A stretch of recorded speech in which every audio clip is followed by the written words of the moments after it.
Parce que la guérison intérieure est difficile. Quand elle est guérie, elle est guérie. Est-ce que tu peux pardonner quelqu'un qui a tué ton parent? Il y a un monsieur. J'ai dit que si c'était nous, en tout cas si c'était moi, je ne sais pas si j'allais réagir comme lui. Et je ne pense même pas. Il avait une fille, sa fille unique. Et un jour, un chauffeur de taxi qui était poursuivi par la police est rentré dans une rivière. Mais les policiers étaient à ses touches. La petite jouait devant la cour. Le monsieur a cogné la petite, il a tué la petite sur le coup. Et la police l'a arrêté.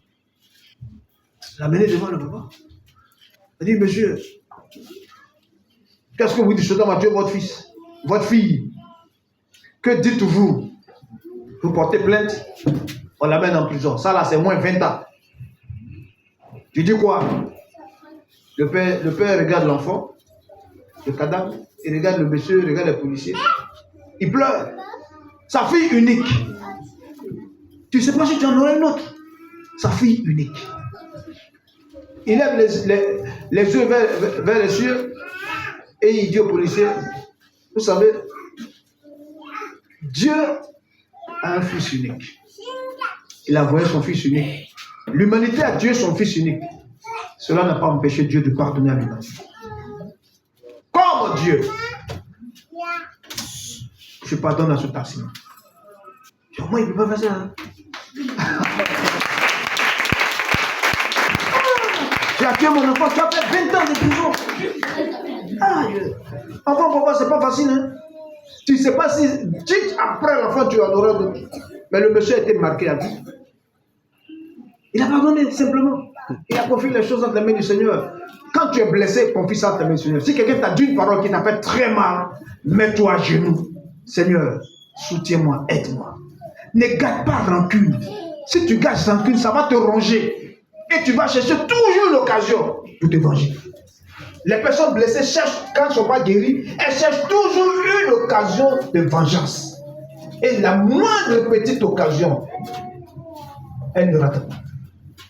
Si on t'a parlé mal, pardonne.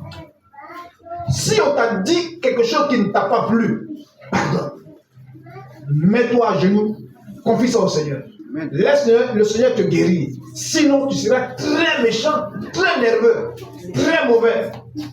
Tu en voudras à tout le monde. Parce que tu n'es pas guéri de nature.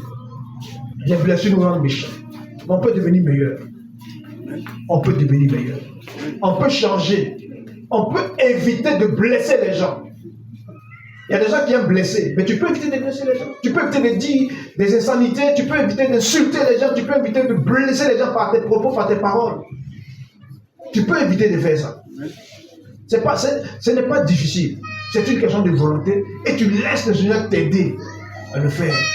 Et quand tu as été blessé, viens vers le Seigneur, mets-toi à genoux, viens voir le pasteur. Telle personne m'a dit ça, ça m'a fait très mal. Ce frère ou cette soeur, plus jamais je vais causer. Il y a des gens qui sont dans l'église mais ne se causent pas. Amen. Est-ce que vous savez ça? Moi, j'ai eu à régler le problème chez moi là-bas. Des gens qui ne se causent pas. Je lui ai posé une question. Vous ne vous causez pas. Maintenant, vous venez faire quoi à l'église? Vous priez qui? La Bible dit Dieu est amour. Celui qui n'a pas d'amour n'a pas connu Dieu. Vous deux, vous ne vous causez pas. Vous êtes dans la même église. Donc, quand une est assise là, l'autre ne peut pas s'asseoir là si c'est la seule place qui est libre.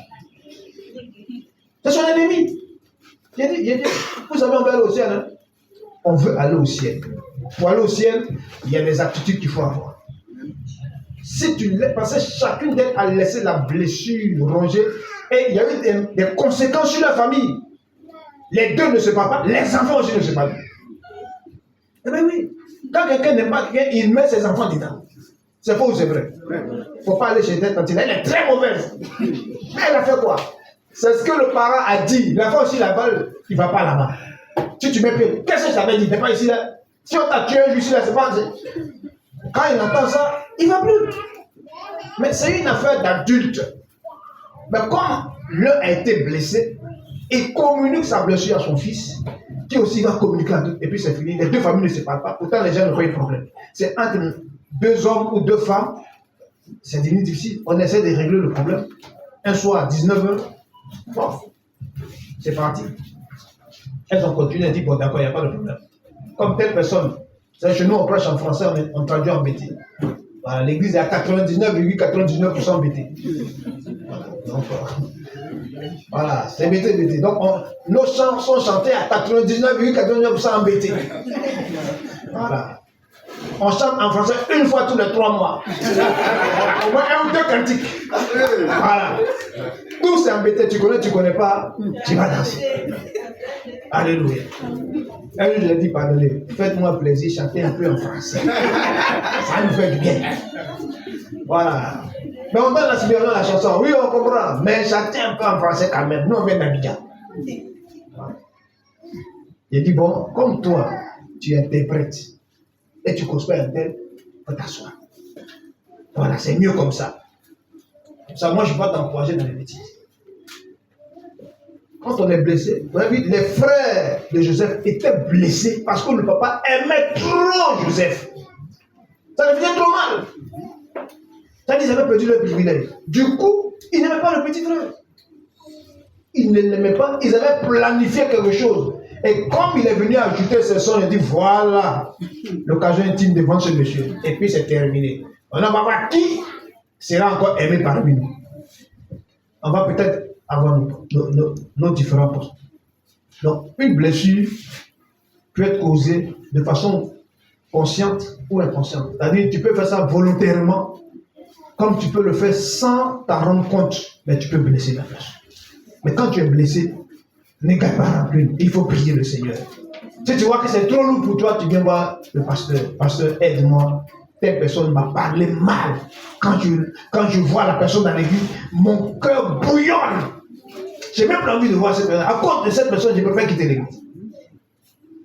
À cause de cette personne, moi, je ne mets plus paix dans cette église.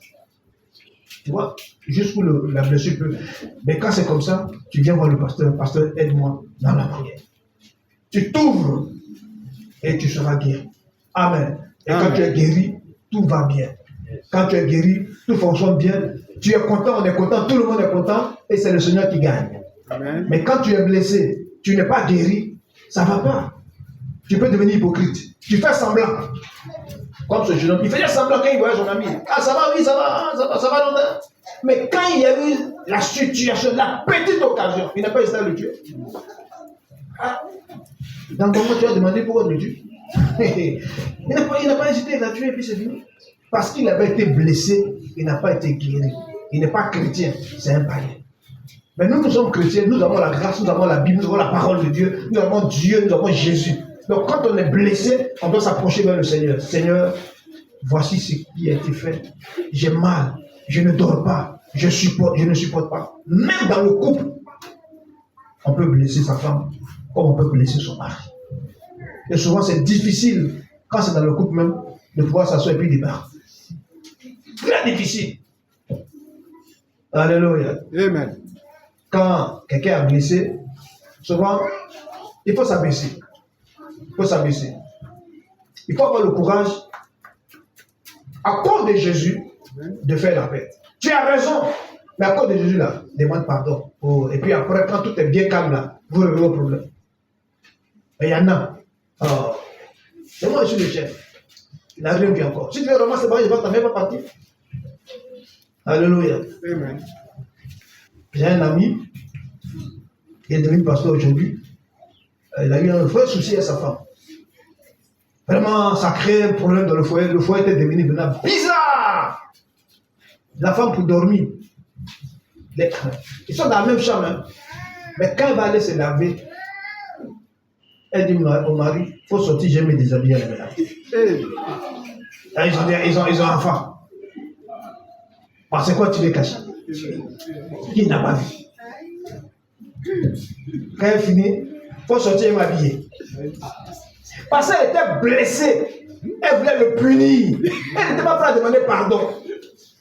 C'est-à-dire, au lieu de s'approcher de Jésus, Seigneur, aide-moi. Elle faisait souffrir le mari. Pour dormir. Ah, c'était vraiment terrible. Hein? Elle portait collant. Elle met collant, elle met cycliste, elle met culotte jean dessus, et puis elle tache pas dessus. Pourquoi la nuit, si jamais le Madiago fait erreur, il va souffrir pour avoir. Et c'est comme ça qu'il faisait. Mais il va faire comment? Le monsieur souffrait. Finalement, il est venu me voir. Il dit, pasteur, vraiment, j'ai un gros problème. Il dit quoi? Il dit, voici comment ma femme se comporte. Il dit, hé, mon frère Yako. Il dit, il faut venir voir ma femme. Je vais aller voir la femme. Il dit, madame, qu'est-ce qui se passe?